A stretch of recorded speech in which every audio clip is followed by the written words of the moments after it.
Assalamualaikum warahmatullahi wabarakatuh. Kembali lagi di channel Pak Muhib. Apa kabarnya anak-anak? Semoga kalian dalam perlindungan Allah Subhanahu wa Ta'ala. Amin.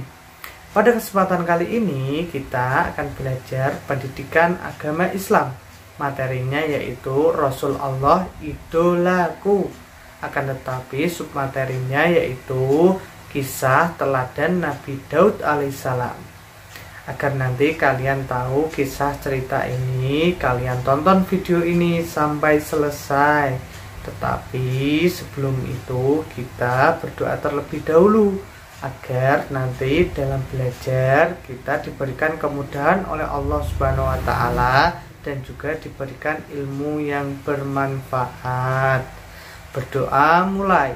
Bismillahirrahmanirrahim. Rabbi zidni ilma warzuqni fahma. Amin ya rabbal alamin. Selesai pembelajaran, kita mulai.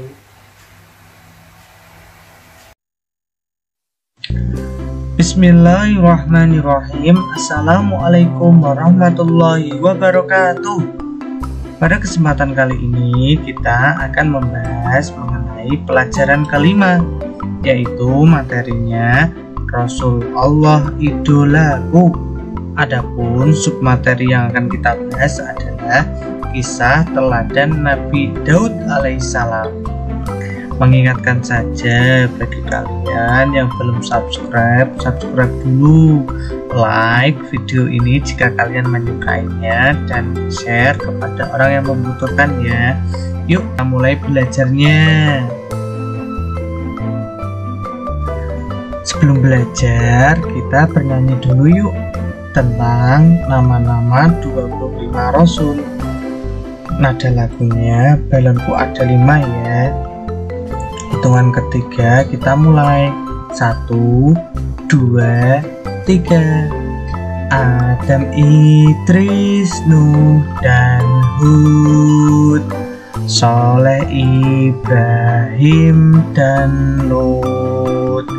Ismail, Ishak, Yakub. Yusuf, Ayub, dan Su'aib. Musa, Harun, Dzulkifli, Daud, Sulaiman, Ilyas, Ilyasa, Yunus, Zakaria, Yahya, Isa, akhirnya Muhammad. Pintar ya nyanyinya. Yuk kita mulai belajarnya. Mengidolakan Rasul artinya mencintai Rasul. Siapa yang mencintai Rasul akan bersamanya di dalam surga nanti, insya Allah, amin. Para Rasul adalah laki-laki pilihan Allah Subhanahu wa Ta'ala. Mereka wajib kita ketahui dan imani. Salah satu rukun iman adalah beriman kepada Rasul. Seorang muslim wajib membenarkan semua rasul dan sifat-sifatnya, kelebihan dan keistimewaan masing-masing. Para rasul berkewajiban menyampaikan risalah dan wahyu yang diterimanya itu kepada manusia atau umatnya. Salah satu dari Rasul Allah Subhanahu wa Ta'ala adalah Nabi Muhammad SAW. Dia adalah teladan utama uswatun hasanah bagi manusia. Renungkanlah firman Allah Subhanahu wa Ta'ala berikut ini. Bismillahirrahmanirrahim. Laqad kana lakum fi rasulillahi uswatun hasanatun liman kana yarjullaha wal yawmal akhir wa dzakarallaha katsira. Artinya, sungguh telah ada pada diri Rasulullah itu suri tauladan yang baik bagimu, yaitu bagi orang yang mengharap rahmat Allah dan kedatangan hari kiamat dan yang banyak mengingat Allah. Quran Surat Al-Ahzab ayat 21. Nabi Daud alaihissalam adalah salah seorang nabi dari Bani Israel, yaitu dari Sibit Yahuda. Ia merupakan keturunan ke-13 dari Nabi Ibrahim alaihissalam. Nabi Daud alaihissalam hidup pada masa Raja Talut yang beriman dan Raja Jalut yang kafir. Ketika itu terjadi peperangan antara tentara Talut dan tentara Jalut. Tentara Talut dapat mengalahkan Jalut serta bala tentaranya dengan izin Allah Subhanahu wa Ta'ala.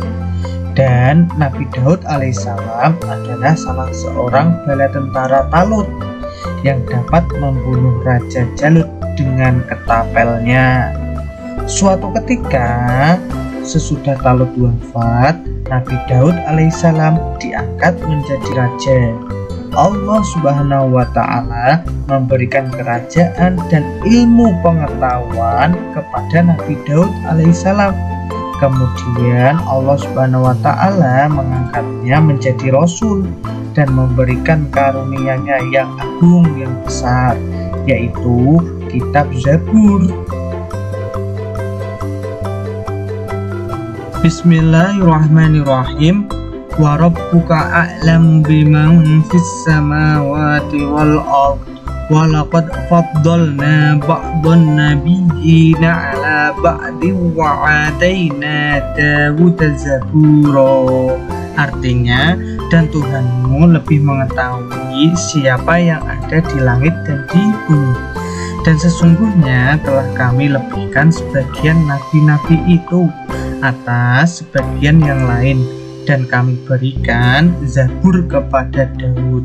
Quran Surat Al-Isra ayat 55. Kitab Zabur adalah mukjizat bagi Nabi Daud alaihissalam. Selain Zabur, keistimewaan Nabi Daud alaihissalam lainnya adalah setiap pagi dan senja gunung-gunung bertasbih mengikuti tasbih Nabi Daud alaihissalam. Ia juga memahami bahasa burung-burung. Binatang juga mengikuti tasbih Nabi Daud alaihissalam. Selain itu, kerajaannya yang kuat belum pernah sekalipun dapat terkalahkan. Sebaliknya, Nabi Daud alaihissalam selalu mendapatkan kemenangan dari semua lawannya. Ia menduduki tahta kerajaan Bani Israel selama 40 tahun. Di antara mukjizat Nabi Daud alaihissalam adalah dapat melunakkan besi seperti lilin. Kemudian ia dapat mengubah-ubah bentuk besi itu tanpa memerlukan api atau peralatan apapun. Dari besi itu, ia dapat membuat baju besi yang dikukuhkan dengan tenunan dari bulatan-bulatan rantai yang saling menjalin secara berkesinambungan. Jenis baju ini membuat pemakainya lebih bebas bergerak karena tidak kaku seperti baju besi biasa yang dibuat dari besi lembaran.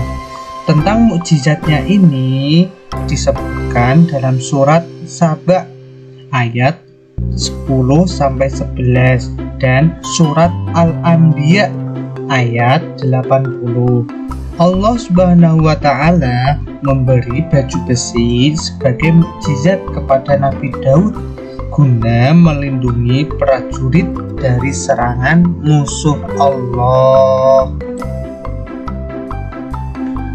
Nabi Daud alaihissalam adalah seorang nabi yang amat taat kepada Allah, mempunyai kekuatan di dalam beribadah, terutama sholat malam dan berpuasa separuh tahun, yaitu sehari berpuasa dan sehari berbuka, berselang-seling, serta banyak beramal soleh.